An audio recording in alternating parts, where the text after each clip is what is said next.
ጤና ይስጥልን። የአንድ ሳምንት የኢትዮጵያ ፕሬዝዳንት የነበረው የሌፍትናንት ጀነራል ተስፋዬ ገብረኪዳንን አሟሟት እነሆ ዛሬ አቀርብላችኋለሁ። ቻናሉን ሰብስክራይብ በማድረግ ጉልበት ይሁኑን፣ አበርቱ። እናመሰግናለን። በአብዮቱ ጊዜ ጀነራል ተስፋዬና እኔ በተለያዩ የኃላፊነት ቦታዎች ላይ ብንሰራም ጓደኝነታችን እስከ መጨረሻው ድረስ ዘልቆ የደርግ መንግስት በወደቀበት ጊዜ ወደ ጣሊያን ኤምባሲ ልመጣ የቻልኩት በእርሱ ጥሪ ነበር። በጣሊያን ኤምባሲ መኖር ከጀመርን ጀምሮ በእኔና በጀነራል ተስፋዬ መካከል የነበረው ግንኙነት ለረጅም ጊዜ ደህና የነበረ ሲሆን በጀነራል ተስፋዬና በጓድ ብርሃኑ ባየ መካከል የነበረው ግንኙነት ግን ደህና ነበረ ማለት አይቻልም። በመጀመሪያዎቹ ጥቂት ዓመታት ሶስታችንንም በገጠመን ሁኔታ ምክንያት ሕይወታችንን በጥሩ መንፈስና በጓዳዊ ስሜት ለመምራት ሞክረናል። ይሁንና በሁለቱ መካከል የነበረው ግንኙነት በጥርጣሬና እርስ በእርስ ፉክክር የተሞላ ነበር። ይህ ጥርጣሬና አለመግባባት ቀድሞም በስልጣን ላይ በነበርንበት ጊዜም በመካከላቸው የነበረና የቆየ ነው። በሁለቱ መካከል መሰረታዊ የአመለካከት ልዩነት በመኖሩ በሰራዊቱ ውስጥም የነበራቸው ግንኙነት የሻከረ ነበር። የቅራኔያቸው መነሻ ሁለቱ መኮንኖች ከተለያዩ የጦር ትምህርት ቤት መመረቃቸው ሲሆን ከእነዚህ ጦር ትምህርት ቤቶች የተመረቁ መኮንኖች ቀድሞም ቢሆን በመካከላቸው ፉክክር ይታይ ነበር። ጀነራል ተስፋዬ የሆለታ ጦር ትምህርት ቤት ምሩቅ ሲሆን ጓድ ብርሃኑ ደግሞ ኋላ ከተቋቋመውና በአካዳሚ ትምህርታቸው ላቅ ያሉ ወጣቶች ተመልምለው ከሚሰለጥኑበት ከሐረር ጦር አካዳሚ የተመረቀ ነበር። በምድር ጦር መኮንኖች ውስጥ በሆለታና በሐረር አካዳሚ ምሩቃን መካከል ካለው ፉክክርና ልዩነት ሌላ የክብር ዘበኛና የጦር ሰራዊት መኮንኖች በሚል ሌላ ሶስተኛ ክፍፍልም ነበረ። በምድር ጦር ሰራዊት መኮንኖች ውስጥ ከፍተኛውን ቁጥር የያዙት የሆለታ ምሩቃን ስለነበሩና ሊቀመንበር መንግስቱ ደግሞ የሆለታ ምሩቅ በመሆናቸው በወቅቱ የፖለቲካ የበላይነቱን የያዘው ይኸው ክፍል ነበር ማለት ይቻላል። በጀነራል ተስፋዬና በጓድ ብርሃኑ መካከል የነበረው የሻከረ ግንኙነት መነሻው ይህ ልዩነት ነው ቢባልም ከግል ባህሪ አኳያና ከአመለካከትም አንጻር ሁለቱ በፍጹም የሚጣጣሙ ሰዎች አልነበሩ። ጀነራል ተስፋዬ በጸባዩ ተጫዋችና ሆይ ሆይ ማለትን የሚወድ ነገሮችን አውቃለሁ የሚልና ብልጥ ነኝ ብሎ የሚያምን ሰው የነበረ ሲሆን ብርሃኑ ደግሞ በራሱ የሚተማመን ብዙ ያነበበና ካለው የትምህርት ደረጃም በሕግ የመጀመሪያ ዲግሪ ያለው ሲሆን ነገሮችን በስፋት የመመልከት ችሎታ ያለው ሰው ነው። ስለሆነም በአመለካከት ልዩነት ምክንያት በየጊዜው ስለሚጋጩ እነርሱን ለማስታረቅና በመካከላቸው ሰላም እንዲሰፍን ለማድረግ ብዙ ጥረት አደርግ ነበር። ጀነራል ተስፋዬ በባህሪው ቶሎ ወደ መደባደብና ዱላ ወደ መሰንዘር ስለሚያዘነብል ሁለቱ በሚጣሉበት ጊዜ ሁሉ በመሃል እየገባው የምገላግለው እኔ ነበርኩ። በሌላ በኩል ደግሞ ጀነራል ተስፋዬ በተፈጥሮ ሩህሩህ ሲሆን አልፎ አልፎ ስሜታዊነት የሚንጸባረቅበት ሰው ነበር። በአንድ ወቅት ገና ዘመድ ገብቶ እንዲጠይቀን ከመፈቀዱ በፊት አንድ ልጁ ከካናዳ መጥቶ ሊያየው ባለመቻሉ በጣም ተናዶ የኔ መኖር ምን ዋጋ አለው እያለ ሲበሳጭ እኔና ብርሃኑ እርሱን በብዙ ጥረት ለማረጋጋት የሞከርንበትን ቀን አረሰው። የጀነራል ተስፋዬ ገብረኪዳንና የኮሎኔል ብርሃኑ ባየ የሻከረ ግንኙነት።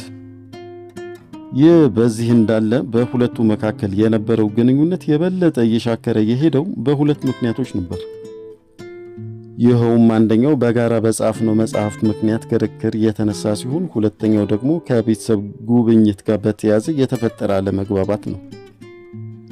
በእነዚህ ምክንያቶች የተነሳ እኔም ከጀነራል ተስፋዬ ጋር የነበረኝ ጥሩ ግንኙነት ወደ መጨረሻ ላይ እየሻከረ ሄዶ ነበር።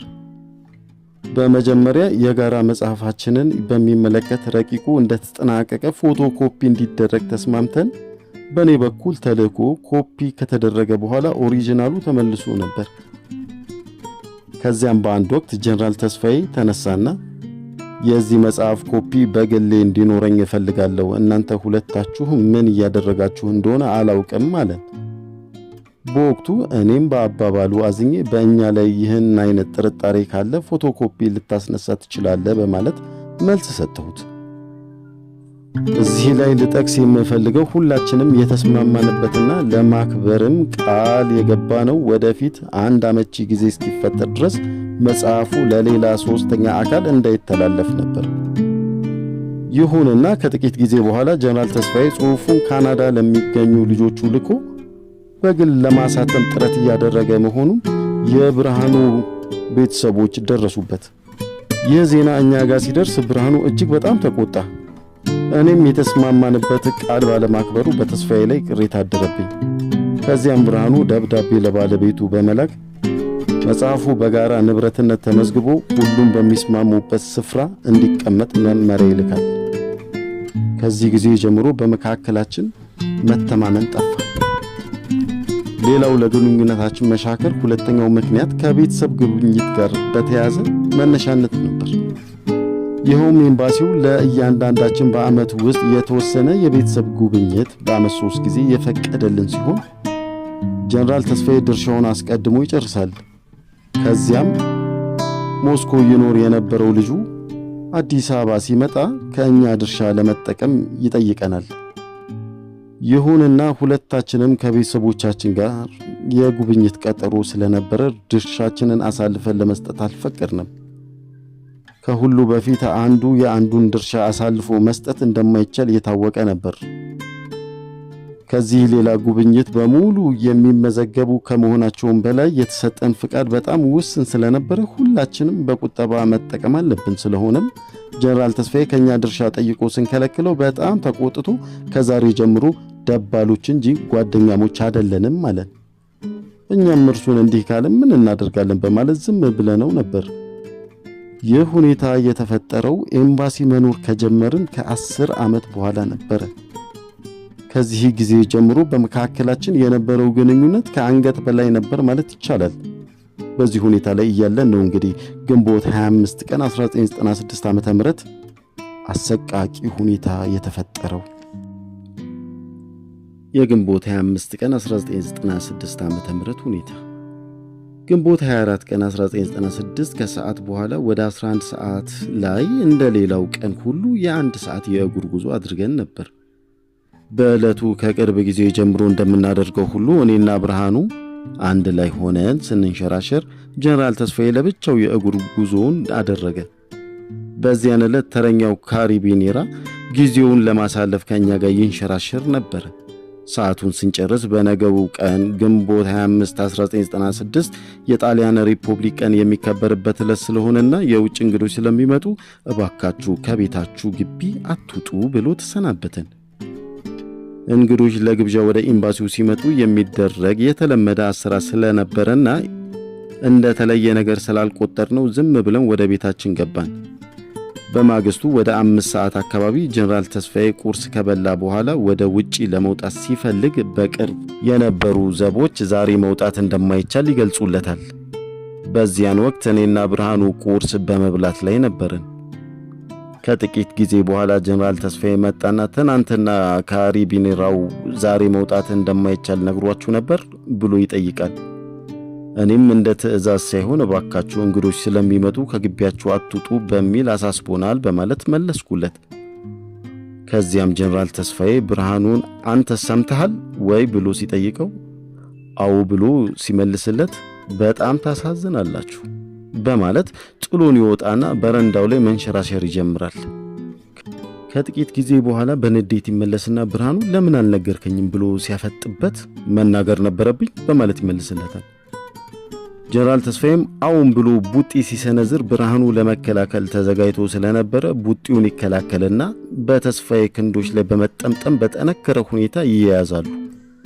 ሁለቱ ሲታገሉ የምግብ ጠረጴዛው ተንሸራቶ እኔን ወደ ኋላ ሲያጣብቀኝ እነርሱ ወደ መሬት ላይ ወደቁ።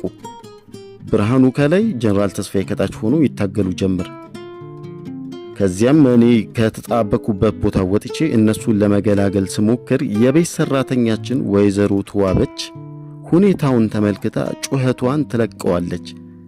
በዚህን ጊዜ ውጭ የነበሩ ዘበኞች የተፈጠረውን ግርግር ሰምተው በመምጣት ከእኔ ጋር ሆነን ብርሃኑን ጎትተን በማንሳት ገላገልናቸው።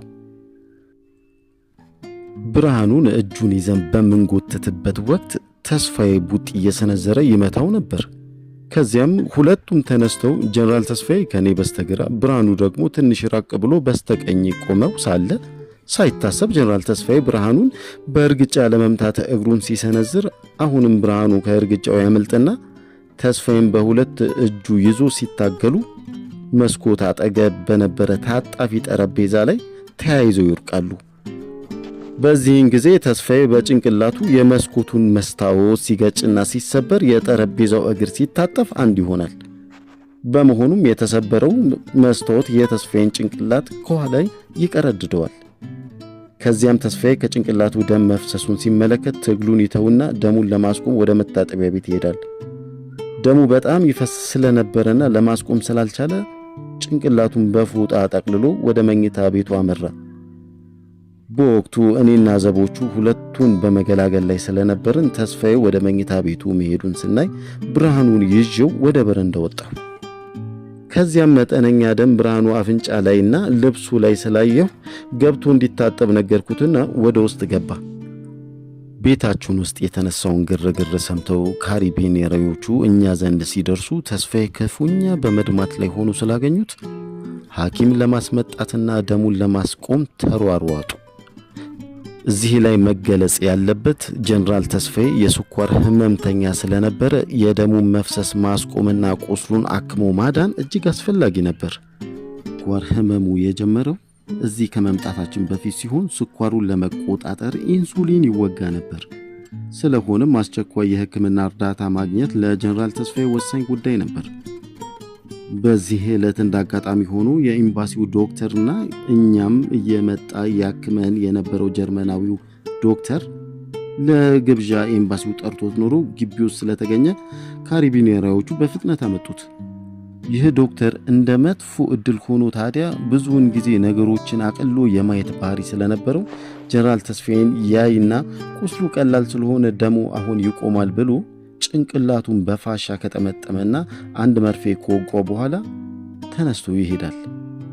ዶክተሩ ሕክምናውን ጨርሶ ሲወጣ እኔና ብርሃኑ በረንዳው ላይ ሲያገኘን አይዟችሁ ጉዳቱ ይህን ያህል አይደለም፣ በወታደሮች መካከል ደግሞ የዚህን አይነት ግጭት የተለመደ ነው በማለት ሊያጽናናን ሞከረ። ብርሃኑ ግን በእኔ ምክንያት ጀነራል ተስፋዬ አንድ ነገር እንዲሆን አልፈልግም በማለት ለካሪቢኔሮቹ ተናገረ።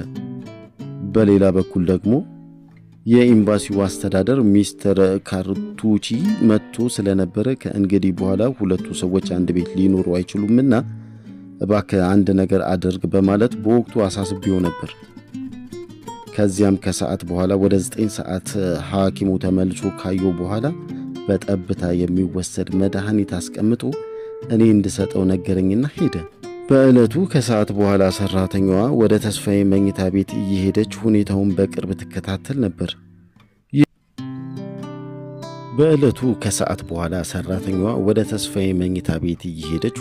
በቅርብ ትከታተል ነበር። ይህቺ ሰራተኛ ከጀነራል ተስፋዬ ጋር በነበራት የተለየ ግንኙነት በደረሰው ነገር እንደተበሳጨችና ለእኛም በጎ አመለካከት እንዳልነበራት ተገንዝበናል። ለማንኛውም የዕለት ስራውን አከናውና ለእኛ ራት ስታቀርብልን ለጀነራል ተስፋዬ ራቱን እንድታበላው ብነግራትም አሁን እሺ አላለኝም ብላ ተነስታ ሄደች። ከዚያም እኔና ብርሃኑ ራት በመብላት ላይ እያለን ጀነራል ተስፋዬ የማቃሰት ድምፅ ስላሰማ ተነስቼ ወደ መኝታ ቤቱ ሲሄድ ያየሁትን ነገር ማመን አቃተኝ። ይኸውም በጀነራል ተስፋዬ ጭንቅላት የታሰረው ፋሻ ሙሉ በሙሉ በደም ተበክሎና እርሱም ተዳክሞ አገኘሁት።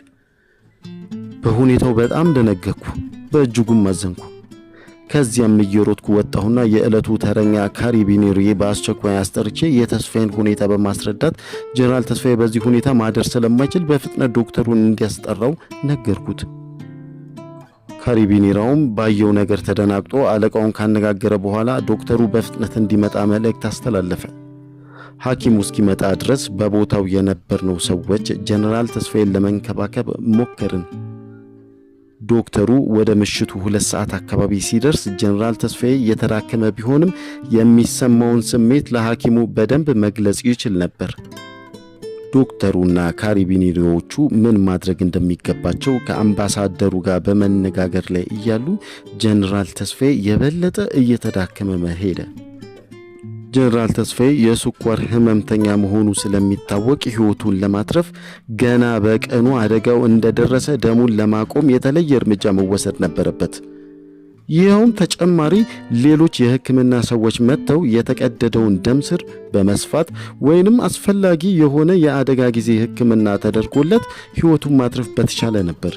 ይሁንና በዶክተሩ ቸልተኝነትና የደረሰውን ጉዳት አቃሎ በማየቱ የጀነራል ተስፋዬ ህይወት አላግባብ አለፈ። ይህ አሳዛኝ ሁኔታ ከተከሰተ በኋላ የጀነራል ተስፋዬን አስክሬን በዚያኑ ምሽት በኤምባሲው አምቡላንስ ወደ ሚኒሊክ ሆስፒታል ተወሰደ። ከዚያም በዚያኑ ምሽት የኤምባሲው አስተዳደር እና ካሪቢኔራው በተገኙበት እኔና ብርሃኑ ቃላችንን ሰጥተን በፊርማችን እንድናረጋግጥ ተደረገ። የሰጠነው ቃል ከፍ ሲል የተገለጸው ሁኔታ አንድ በአንድ የሚያስረዳ ነበር። ቀጥሎም በማግስቱ ኤምባሲው የሰራተኞቹንና በጊዜው በአካባቢ የነበሩ ዘበኞችን ቃል ወሰደ። እንደተነገረን ከሆነ የሰጡት ቃል ከእኛ የተለየ አልነበረም። ይህ በዚህ እንዳለ የጀነራል ተስፋዬ ህይወት ማለፍና የአሟሟቱን ሁኔታ በመገናኛ ብዙሃን በተለይ በግል ጋዜጦች በተለያየ መልክ እየተገለጸ የጊዜው ዋና ዜና ሆኖ ሰነበተ። የኢትዮጵያ መንግስት በበኩሉ መግለጫ በማውጣት ይህንን ወንጀል የፈጸሙትን ሰዎች አሳልፎ እንዲሰጠው የኢጣሊያንን መንግስት ጠየቀ። በወቅቱ የጣሊያን መንግስት ጠቅላይ ሚኒስትር የነበሩት ሚስተር ሲልቪዮ በርሉስኮኒ በውጭ ጉዳይ ሚኒስትራቸው አማካኝነት የኢትዮጵያ መንግስት ላወጣው መግለጫ ጠንከር ያለ መግለጫ ከሰጡ በኋላ ሁኔታው በድንገተኝነት የተፈጠረ አደጋ እንጂ ታቅዶ የተፈጸመ ወንጀል ስላልነበረ እኛን አሳልፈው እንደማይሰጡ አስታወቁ።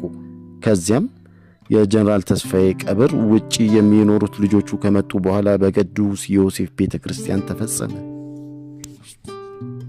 ስለ ጀነራል ተስፋዬ የአሟሟት ሁኔታ የተለያየ መልክ ሲሰጡ ለነበሩ የግል ጋዜጦች እንዲሁም በከተማው ሲወራ ለነበረው አሉባልታ ሁሉ ዋና ምንጭ የኛ ሰራተኛ እንደነበረች አወቀ።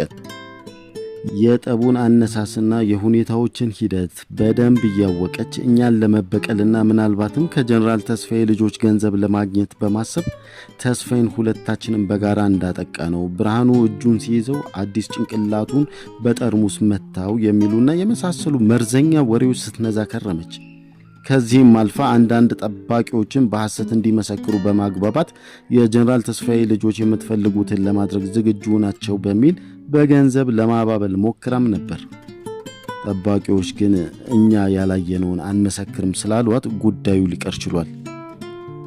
የጀነራል ተስፋዬ ህይወት ያለፈው ከዚህ ከላይ እንደገለጽኩት ቢሆንም የአሟሟቱ ሁኔታ በተለያየ መልክ ይገለጽ ስለነበረ በሀገር ውስጥም ሆነ በውጭ ያሉ የኔና የብርሃኑ ቤተሰቦች በእጅጉ ተደናግጠው ነበር። ስለሆነም ትክክለኛውን ሁኔታ ለቤተሰቦቻችን በደብዳቤና በተለያየ መልክ ለመግለጽ በወቅቱ ሙከራ አደረገ።